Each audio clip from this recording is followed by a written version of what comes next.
I'm going to show you how easy it is to vibe code yourself to a working Airbnb clone. Okay, first thing, you're going to go and you're going to get your Airbnb photo here. So I'm going to go ahead, I'm going to take a screenshot, and I'm going to take this photo. Now, I'm going to go to cursor, and this is using my web app starter. I built this for myself. It's actually really good for like any full stack app. It's production ready.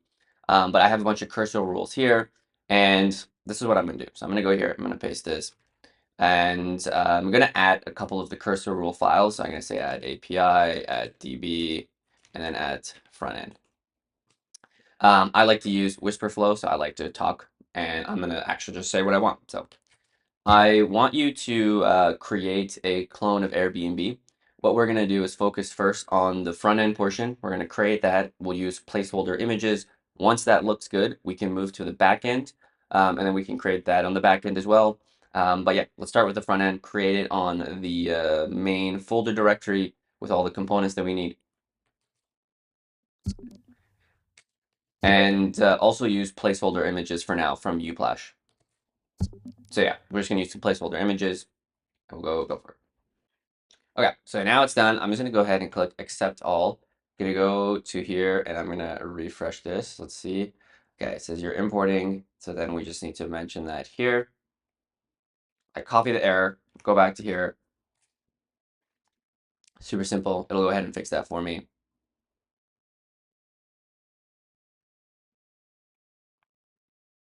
Nice. Okay, now we see something. We'll go accept. Looks good. Now I'm gonna open up our Airbnb clone. Wow, look at that. That's actually kind of insane. Wait a minute.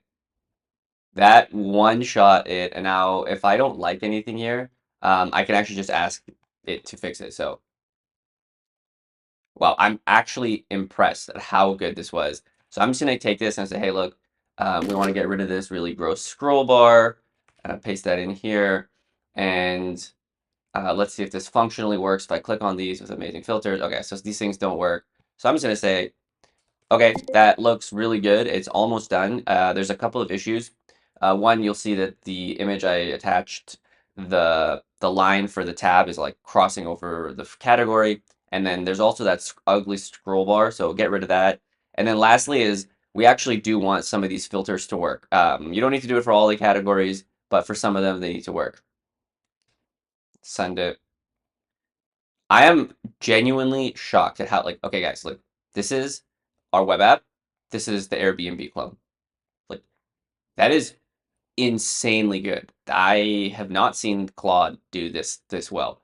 Um, you would have fooled me if I was that. So, and then yeah, so here it's created that, and then it's going into the global.css. It's adding, I guess, something with the scroll bar to make it a little bit less ugly.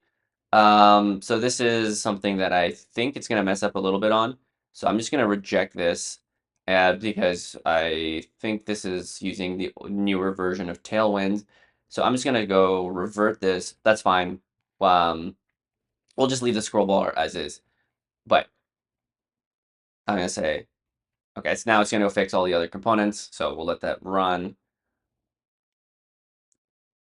So now it's asking to have Zustand. So I'm going to actually say, I'm going to stop it here. So it's actually kind of going a little bit too much on a tangent here, but let's actually let it run. Okay. So here I'm going to say, we'll go cancel. I'm going to say, I think you're overcomplicating it. We don't need Zustand or anything like that. I think we can just have like the filters there if you really wanted it.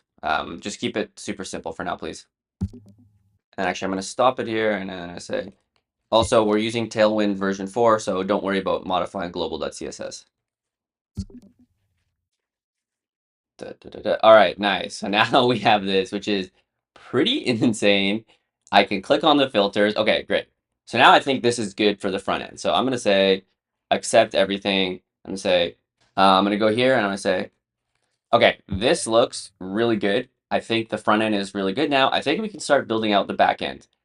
So for now, what we want to do is basically we just want to fetch all of these homes from the back end. What you will probably want to do is, because we don't want to seed the database, I mean, unless you can figure out how to seed the database, we use Drizzle. You can create a seed file if you want to. we can just use the placeholder text or the things if there's sort of no data. But we want to create and connect the backend API to this. So this is all functioning. But yeah, again, don't change the UI. It looks really, really good. We just want to connect the backend API. Yeah. Okay, so now what I wanted to do is it's going to go ahead and create the backend API portion, which uses Drizzle. So my thing uses Drizzle, Postgres. I have it connected to Supabase, but you'll start to see that like I put a lot of effort into creating the cursor rules, and it tries to use the best coding practices that I've kind of like came across just like building products and stuff. So here it updates the schema. It I don't know why it's going too much here. So I'm just gonna say like I'm gonna reject this one because this is changing it way too much. I'm gonna reject. So revert this one. That's all it needs. But now it's gonna create a seed file, which is really good. So for those of you who don't know what seeding is, it's basically just putting data in the database for you. Now it's correct connecting and making the API service.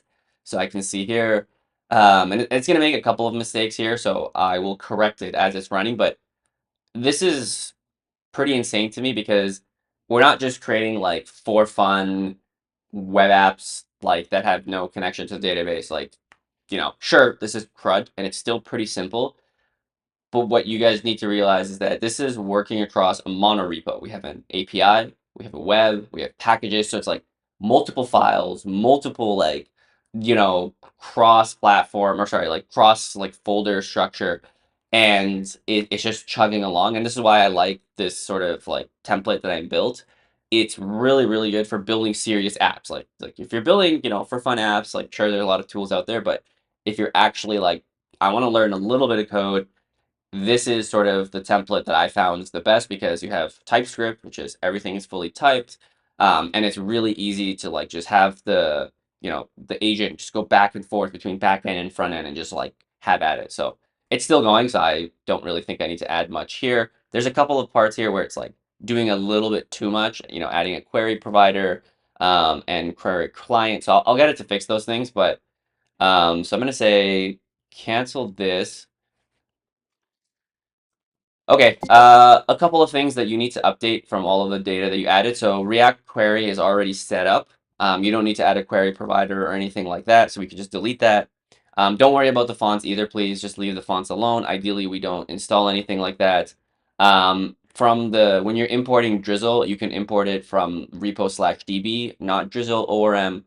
And then when you create the API, remember you can infer the types, so you don't actually need to hard code it, but I think it's fine for now. So I'm gonna say accept. I just want to make sure that it's yeah, okay, cool. We're good. It's like deleting, creating the properties. All right, let's see here. It looks like there's no errors. Now there's probably gonna be something like this, which is fine. I'm just gonna go accept all, and I want to see what the error is. So it says query client provider, property grid. Okay. It was just a small thing that it added, but it's here. Okay, so right now it's loading. There's nothing available, which is good. Let's actually check if it's connected to the database. So we have our API. So let's see, created a service. Okay, get property, get properties. All right, nice. Get property routes. Okay, this looks good. Now we go to the index. It creates the property routes. Great. Now we go to the API on our front end. So we got properties.api. And again, fully type safe API here. Then we go to components. So let's actually see where it updates it. It's throwing an error, it says not found. Okay, so I just had to restart my server and then just do this little command here, which pushed basically the DB changes here. So sometimes you'll notice if you have like a update in the schema, you'll want to just push the DB. So we check, okay, it'll return response. It's empty, should be empty here. There's no responses. I'm just checking. Okay, we have no APIs. All right, great. So then I say, all right, and we look at the seed file because I think it did create it. Now I think we just could do, let me just check pm db seed, and I think this should just work. Okay, I think we need to create a seed command here. So I will just do that and I'll actually update the template. Okay, so I added the db seed command. Let's go. It's gonna seed it. Okay, so I updated the template. Now we have a seed command. And if I go to the app, if I refresh this, okay, we have all of our homes. Now, if I refresh this, this is the Airbnb. Holy shit, it works. Okay, so now we have a working Airbnb clone that's connected to a monorepo in our backend API, and the majority of the work was just me waiting for Cursor to generate the code. This actually is insane because you have a working app with a backend, you have auth. Like, I am surprised at how well this worked, and it's actually really fast. So I have all of this here. Wow. Yeah, well, that was it. That's my vibe coding session for today, was creating a fully functioning full stack Airbnb clone that looks like this. Yeah, that's it.